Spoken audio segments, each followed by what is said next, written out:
Olá, eu retorno para falar sobre a campanha da fraternidade, recordando que fiz já 2 outros vídeos. No primeiro trabalhava de forma mais genérica esta campanha contra a campanha da fraternidade. No segundo trabalhava de forma mais precisa as críticas à campanha da fraternidade e trazia aquilo que eu creio que seja o alicerce das críticas, ou seja, a oposição de determinados grupos e indivíduos católicos ao Concílio Vaticano II e ao magistério posterior da Igreja. E agora eu gostaria de refletir um pouco sobre o texto base da campanha. Qual é o problema que esses grupos viram no texto base da campanha da fraternidade deste ano? Basicamente é um problema. É o mesmo problema que eles veem em relação ao concílio. Lembremos que o Concílio Vaticano II, ele vem para tentar realizar uma síntese, uma reconciliação entre igreja e mundo, igreja e realidade. Ora, houve uma separação entre a igreja e a realidade, de certa maneira sim, quando no final da Idade Média, começo da modernidade, o homem moderno exige a autonomia racional sobre si mesmo em relação à religião, nós temos ali uma dificuldade entre a modernidade e a igreja que não aceita muito bem isso. E o símbolo máximo dessa dificuldade, dessa cisão entre igreja e mundo, é a condenação de Galileu Galilei por um assunto que não era teológico.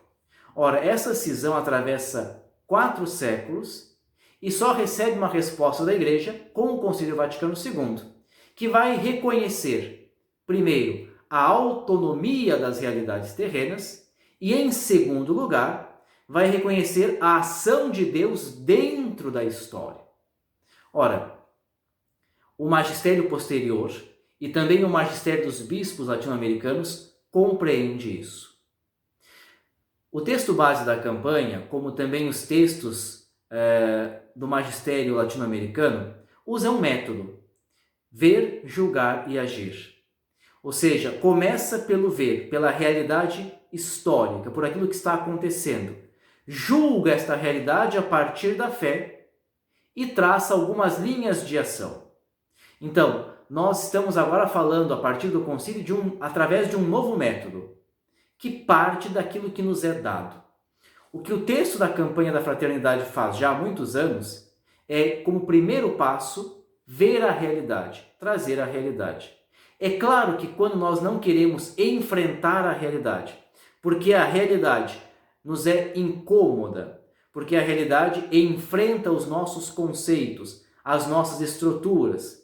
Por exemplo, quando a realidade enfrenta a acumulação de dinheiro, de propriedades, de bens, quando a realidade enfrenta o meu status social, quando a realidade empodera ou está começando a empoderar determinados grupos que não o meu, eu tenho que me revoltar contra isso. E uso a religião como pano de fundo para essa revolta.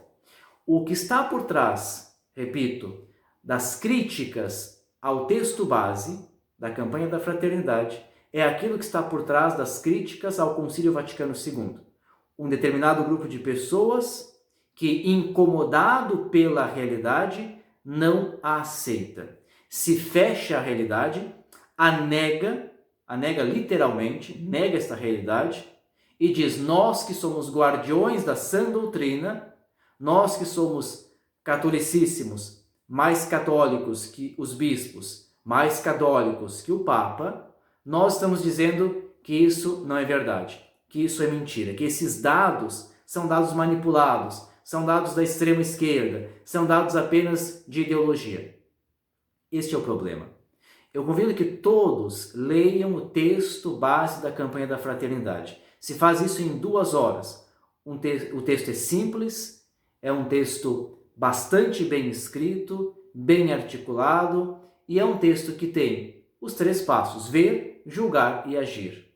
Como é feito pelas igrejas, ele olha a realidade, pega os dados sociológicos da realidade, julga como igrejas a partir de Cristo e estabelece algumas pistas de ação.